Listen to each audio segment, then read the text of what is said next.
Storyfriends,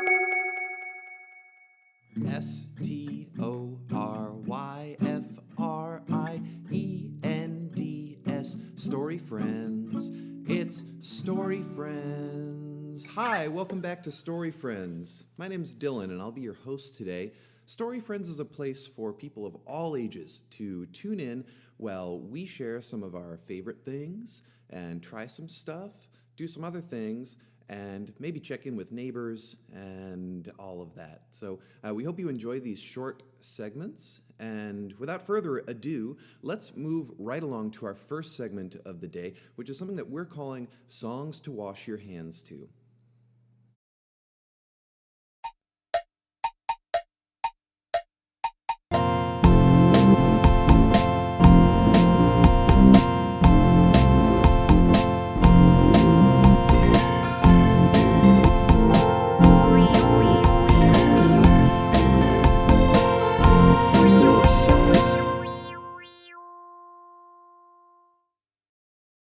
Welcome back, Story Friends. How about that? Hope everybody washed their hands.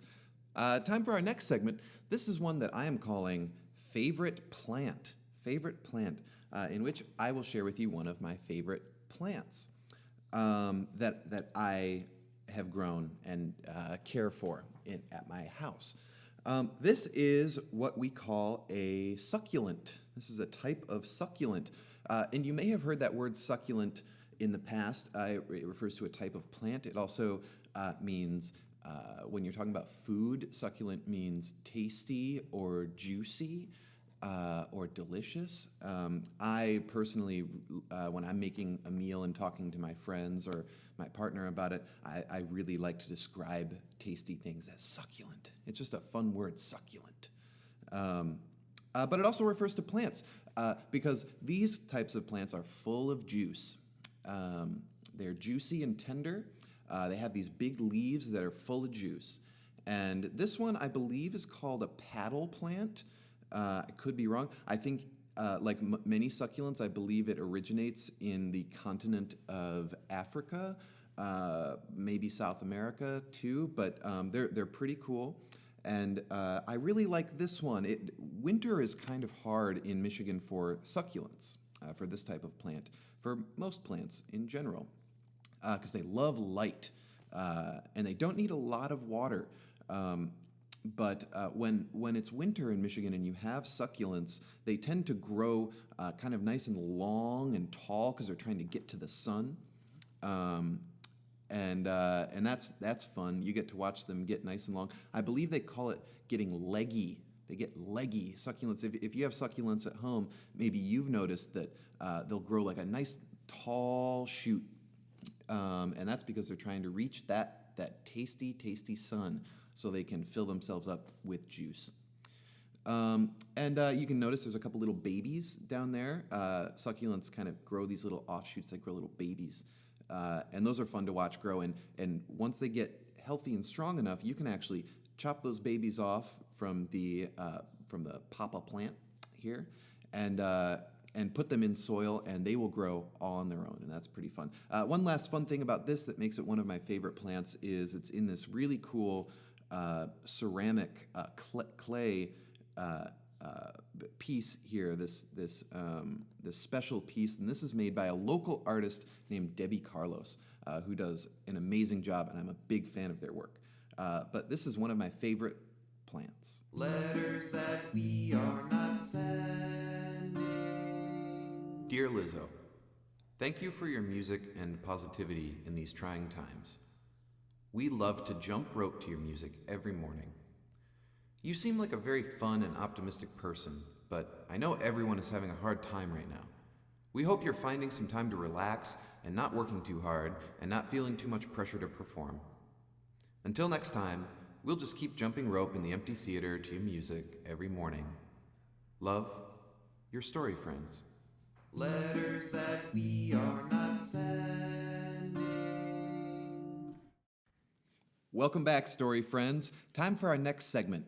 This is one called Musical Show and Tell, where I take an instrument and show it to you and tell you things about it. If you're anything like me, you've got a couple of instruments hanging out around the house that you have no idea how to play. I sure do. This is one of them. This is a Chinese bamboo flute called a dizi, and I hope I'm pronouncing that correctly. And it's special for a few reasons. One thing that I think is super cool is it has a poem written on the instrument itself.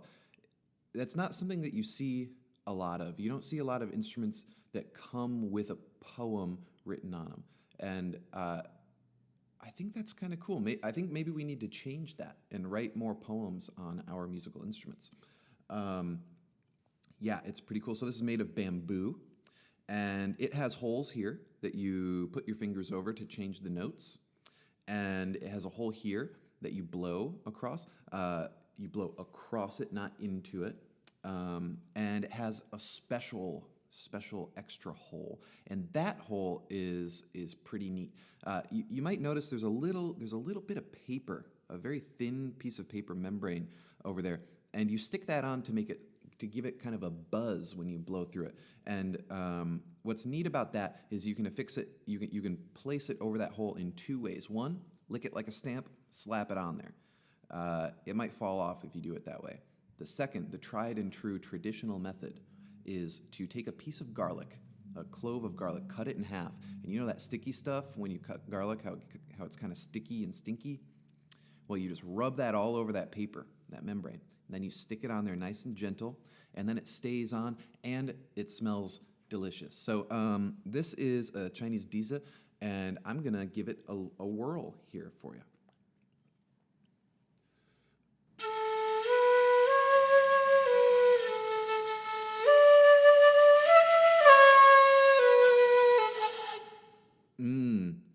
So nice, so nice. You know, it's one of the wonderful things about music and musical instruments. You can make some beautiful sounds with them, even if you're not an expert, even if you don't really know what you're doing. You can make some pretty sounds with these things, and with practice, I'm sure you can learn how to be even better. And we should practice these things. But you can do some cool stuff, even if you're not very good at it. Ooh. You hear that buzz, that nice buzz. So this is a Chinese dizi flute. We're going to keep moving right along. Hope you enjoyed this installation of Musical Show and Tell. We'll be right back. Checking on your neighbors, it's a neighbor check. Neighbor check. Neighbor check. Hey, Story Friends. We have such great neighbors. It's always good to check in with them. Time for our next segment. This is called A Dinosaur Reads You Poetry. Today, our friend, the Velociraptor, will be reading poems by Matsuo Basho, a Japanese poet who specialized in haiku. Haiku are a 3-line poem form with a set number of syllables, usually 5 syllables, 7 syllables, 5 syllables. And they are an attempt to convey as much feeling, to make you feel as much as possible with as few letters, as few syllables as possible. And I think these poems are really beautiful. And I look forward to hearing some poems about spring, some spring haikus from our friend the Velociraptor. Spring rain, leaves on the sprouts of eggplant seeds. Under the trees, soup and pickles, cherry blossoms, butterfly wings.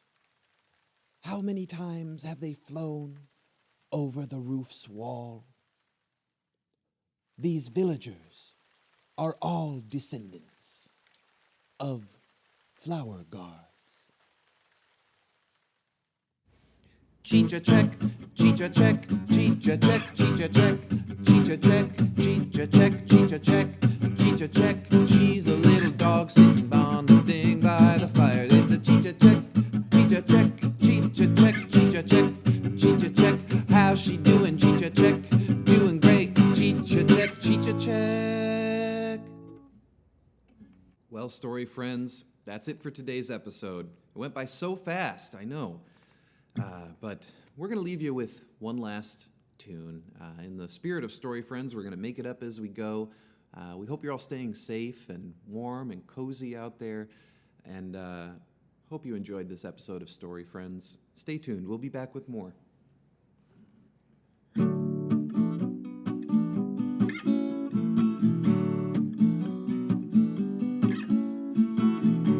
We're wasting so much time together, hopefully learning about some things like plants and succulents, which are a plant that grows with the sun in the ground. We checked in with our neighbor Dan and heard some poems from a dinosaur and did some other things as well. How about that Chicha check? She's a shining star, so bright in the kitchen upstairs. Stay tuned, we'll do some more stuff eventually. We love you, and it's not so bad as long as we've got each other in this empty room and your living room or wherever you watch this. Have a good night.